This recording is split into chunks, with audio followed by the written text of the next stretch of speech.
Video. Video there. Recordings in progress. Good to hear. Anyhow, so I'm starting this again. Um, Today's Monday. I was going to start this at 6. I got time, so I'm going to do it now because I missed the Best of Us that or Last of Us last night, so I got to watch it tonight, and I'm really excited.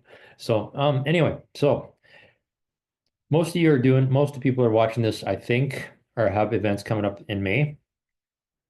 There's a lot of them, like cross country, Vancouver to Ottawa to Fredericton to there's a bunch of them. Even there's actually a marathon in Greenland on May 31st, I think. I'd have to check dates, but yeah, so lots of stuff. It's like spring is almost well, it's sort of spring is here. Here in Edmonton, it's sort of we skip spring. It's sort of like almost summer. But this is why we train throughout the wintertime. I know it's the weather's different from coast to coast as well, but this is the payoff, right? Again, I'm not doing anything until maybe August. It's just this spring has been sort of a lifetime of or life has popped in. But so this is where you're doing what you've been doing what you do. So for the next, whether your race is the first weekend in May or the last weekend in May, you know what to do. You've been doing it for, I'm going to say for 18 weeks or forever. Just whatever. Actually, I might do. There's a race called the Run for Women in May. It's cross country and or in different cities across the country. There's a 10K. Maybe I'll do that. Anyhow, so you've been training for this whole run all this the time, and this is where we usually say don't add, more or less subtract. Don't do more. I guess most of you will be close to the end, either your hills or starting to get into speed training or finishing the speed training as well. So now you're just focusing on that race. Maybe you got speed training coming up later, probably the first week or two in May, but it's at that point. And this is where we usually say there's nothing you can really do to make the run or race day better, but there's lots of stuff you can make it worse. But I disagree with that first part. There's a lot of things you can make it better, right? So I've talked about stuff like that before, but the best advice I would say is do less than you think you should have to. Once you've got the training done, once you finish your speed training, once you finish your hill training, and now you're just focusing in the last few weeks before race day, stick to the training plan. Don't do more, but stick to that training plan. Don't take days off. Make sure you fine tune everything. Make sure you got the diet and hydration, what you're going to do the night before, how are you going to get to the race, and all that stuff done. Yeah, that's the goal. Just start thinking about the event, do the visualization. If you want to do that, ride the course, walk the course, don't walk the course, drive the course, ride your bike on the course, look on YouTube for videos of the course. Vancouver's, there's a whole bunch of really good ones. Just saying. A lot of this, also, if you look through YouTube, you might find a lot of the races that were live streamed last year's races, they're still on there. So watch that. Vancouver's got like I think 5 years worth of them. So go do that. And also, if you're coming up to that race day, one thing I'm going to beg people to do, don't make this a bucket listed thing. I've had people take clinics with me and for marathons, and they do their marathon. That's it. They're not running ever again. That's done, which I get. Maybe they're going to other goals, right? But you've done this for this so long, and also if you've been training for a marathon, you've been doing this for a long time. So it's part of your life. So don't make it a bucket list thing. I think I sort of dislike that word. But if it's a step to something else, that's great. If it's a step to not doing anything, don't do that. But just keep on keeping on. And I think one thing I think is more important as well is start thinking about your event sometime in May. Start thinking about what's going to happen after, the day after, the week after, future. What's your next goal? Set your next goal now. A lot of people wait and see how they do and decide what they're going to do then. That's fine. That's fair. Some people finish and say, this is my thing, right? I usually finish races and the first thing I think is that it? Right? I just ran 42 kilometers. Is that it? I just did a $200, 200K bike ride. Is that it? And then you think, okay, what's next? What can I do to make this, keep going? Can I improve on what I've done? What went wrong? What went right? That's usually the best thing to do after race day too, is just how things went. How'd the training go? How'd the race itself go? We'll talk about that next month. But now start thinking about what's next. And if you're, say, in Edmonton, and you're planning on doing something for the Edmonton Marathon weekend, Guess what? It's less than 18 weeks away already. So you should, if you're training for your marathon in May, you're already on your way. We'll talk about what happens after that race. But if you're just if you're one of the people that have been hibernating all winter, get on it. Have your plan. And you should have been running through the winter, especially if you're doing the marathon, because you want to start this with a base, with your foundation going. And so that's going to be my life. Yes, I'm going to do some stuff in May. As some of you guys know, some of you know, I work for the events team for the running room. So a lot of weekends I'm working, so I can't do a lot of races. I sort of have to pick my spots. Usually what happens is I'll tell my boss that I want to run one of the races, and he'll say, well, can you sweep? Which usually means I'm walking and picking up the direction signs and distance signs and making sure everybody gets done, which isn't exactly running. Sometimes what I'll do is after the event's done, I'll just go run the course. I don't need a medal. I don't need a t-shirt. But yeah, Edmonton for sure that weekend. My goal is to half marathon again. I shoot big. I'm not going to do full. I don't feel like I'm up to doing a full for some reason. I know my limitations. I know what my lifestyle is like. I know what I can do and can't do. I know what my training can be. And think about doing a marathon. Once you set up on a marathon, you have to get the training in. I'm going to say there's no shortcuts for a marathon or a full Ironman for that matter. You have to focus, right? And something I always say is make sure you've got your lifestyle set and you know what you can and can't do. That's the start of the thing. So let's talk about that. Let's talk about that. Again, I blew off May the spring. So August 17th, less than 18 weeks away. And what do I do now? Yesterday, yeah, what I've been doing a lot is just inspiring the hell out of myself, or heck out of myself.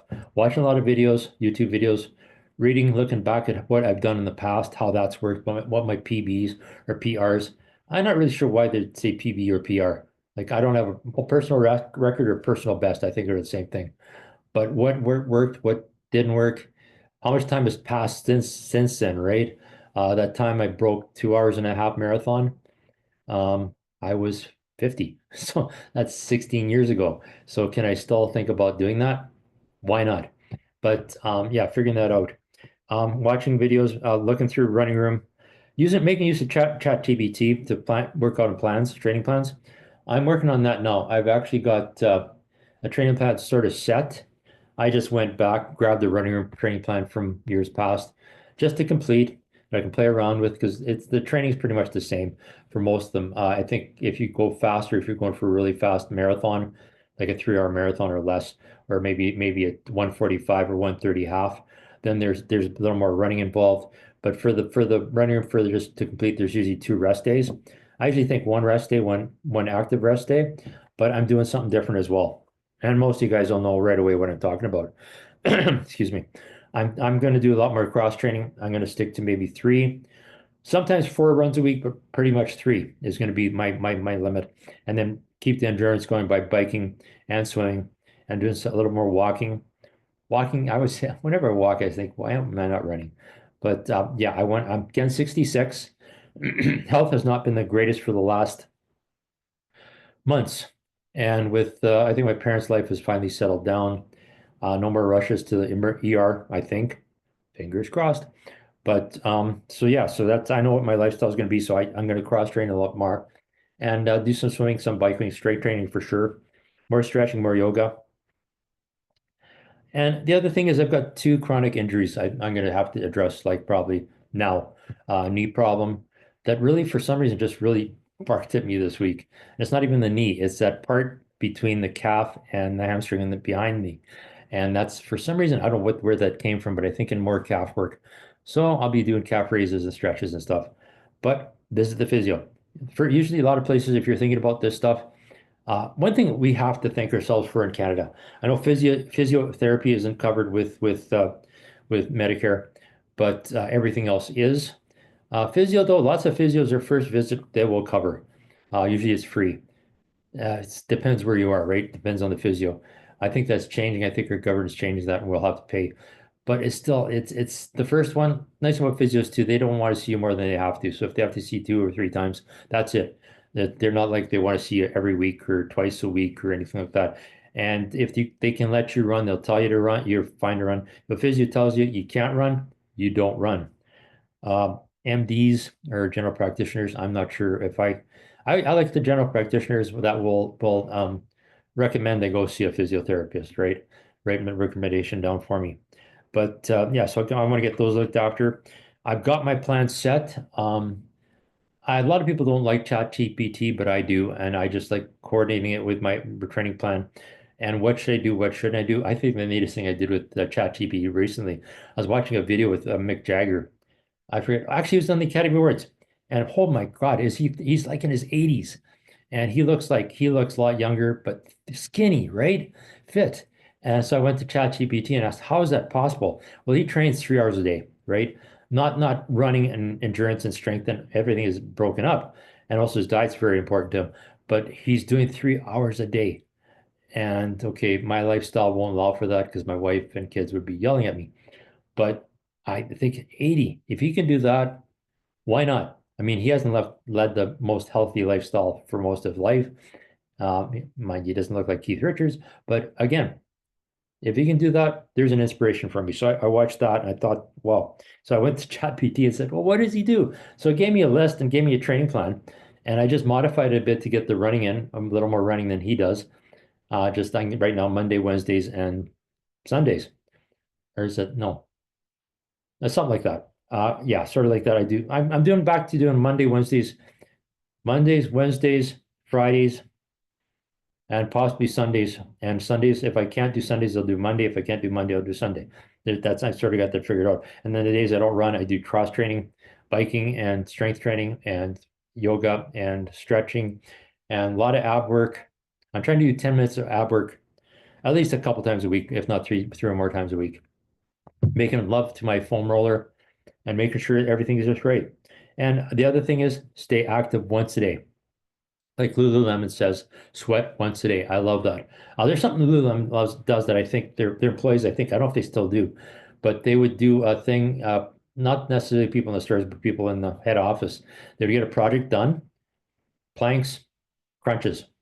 Do another project, planks, crunches. So I'm trying to do that throughout the day. Why not do like every so often do like 10 body weight squats? Why not? You're watching TV, commercial comes on, do a body weight squat. I know it makes people look like or makes us look crazy, and parents and family members and spouses will say, "Are you crazy?" But why not? I've got this neat thing I'm going to show you guys. And yes, that's me groaning. There. There.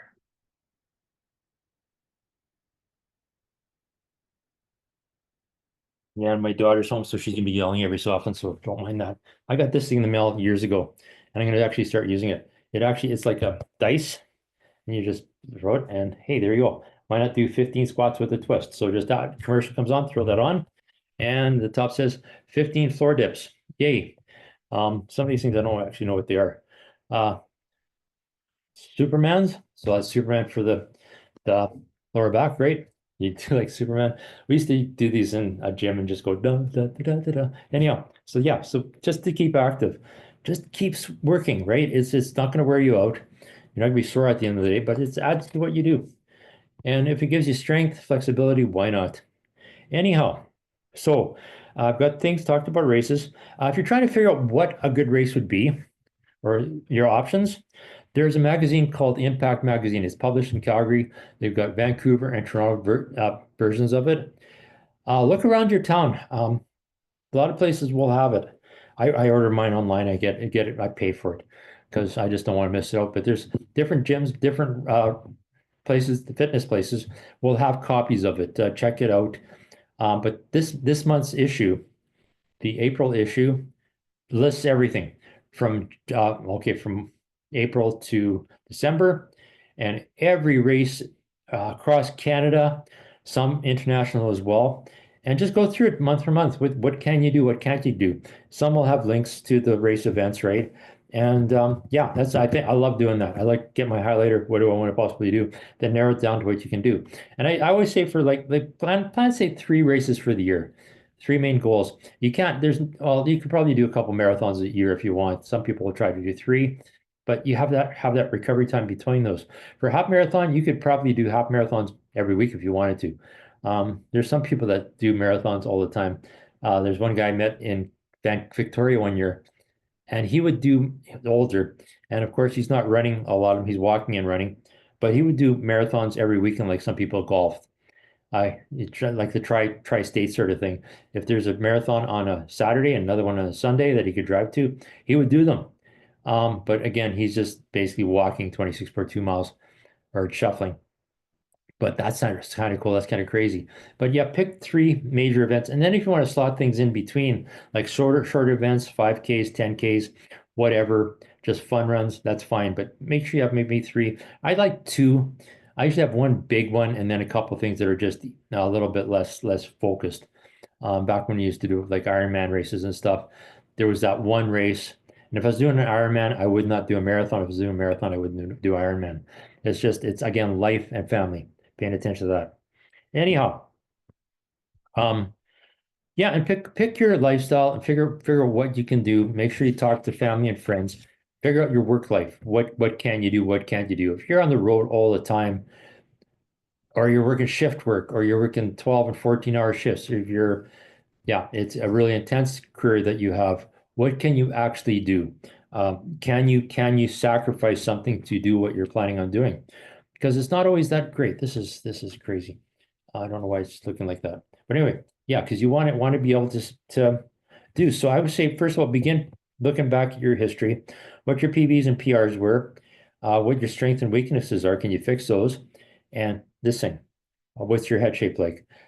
Base your training on science, philosophy, science, and experience. So what are your experiences of training? What worked? What didn't? What can you change? Like I think I said before, every run should be like going to school. What when you finish your run, what worked, what didn't? How did that feel? How did your nutrition work? How did you have you're short up on hydration? Did you need something else to drink, right? So always do that. Plan your workouts and your training so you do have challenges. Like is races runs are going to be aerobic, or some going to be anaerobic, a little bit harder? Is that going to be at the start? Have you got the foundation to start that right at the very first at week of 18? Or can you wait for say 4 weeks, work on that foundation, work on building that house, and then can you add anaerobic or threshold speed? And where are you going to do speed training? Are you not going to do speed training? Are you going to do hills? Are you going to do both? That's a possibility as well. We'll talk about that next week. Figure out your favorite type of workouts. Feed the sport. Feed what you do. Are you happiest doing it? One thing I sort of strayed away from saying, I don't train. I just run, bike, and swim. I do it what I do because I do for fun, right? It's make sure you just figure that part out. If it becomes work, then it becomes a problem. It's something you have to do, not something you want to do. You want something that you want to do. Um, Make sure you got recovery figured out for your training. Always do that. I know some people do like train every day and run a little bit every day, but you'll find they don't they have that goal to do that. But I always think you need the rest. Recovery is important, and active recovery as well. We'll talk about that as we go along. Um, yeah, watch for your health. Make sure you are healthy. What is if it is are there any injuries you're worried about? Figure that part out. Can you fix those? Can you run through them? And that's why I say physio, because the physios will say, no, you can't. So get that figured out. Equipment, we'll talk about shoes again, because the one thing about runners, we like talking about shoes.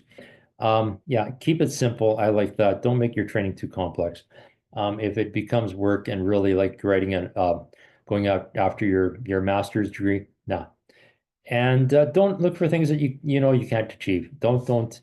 I'd say aim for the moon, if that's good. But if you can only make it to the moon, don't start aiming for Mars yet. Make this a build-up thing. And yeah, and be fun. That's the other thing. Anyway, yeah, one thing I'm going to say about myself as well is the other thing I have to do is social. If it's just on myself on this shoulders and I don't have somebody to train with, even if they're not doing the same race, at least once or twice a week, run with somebody else. We got groups across the country, running room. Every running room across the country has some sort of group. Even if it's not an official group, they will have maybe an unofficial group, but I think most running rooms has. There's a lot of groups that are running Sundays. We've got a group here in St. Albert that it's not official, but we just meet at a park on Sunday mornings at 8:30 and go. And various groups will go different routes and different distances. But group for me is important. That's what drives me going. It's what gets me out of bed because that's something I've had a problem with this spring, I think. And that's something I have to get over is Alarm goes off, get out of bed. And I started using the 5 second rule. I count for 5 seconds, go. Just go. That's the main thing. Anyhow, so that's my talk for today. I don't know how long I went for, but I'll talk again next Monday and I'll try to start scheduling things. It's just right now, I just parents are finally moved into an apartment. Dad's home from the hospital and it's getting better. Anyhow, so we'll talk next week.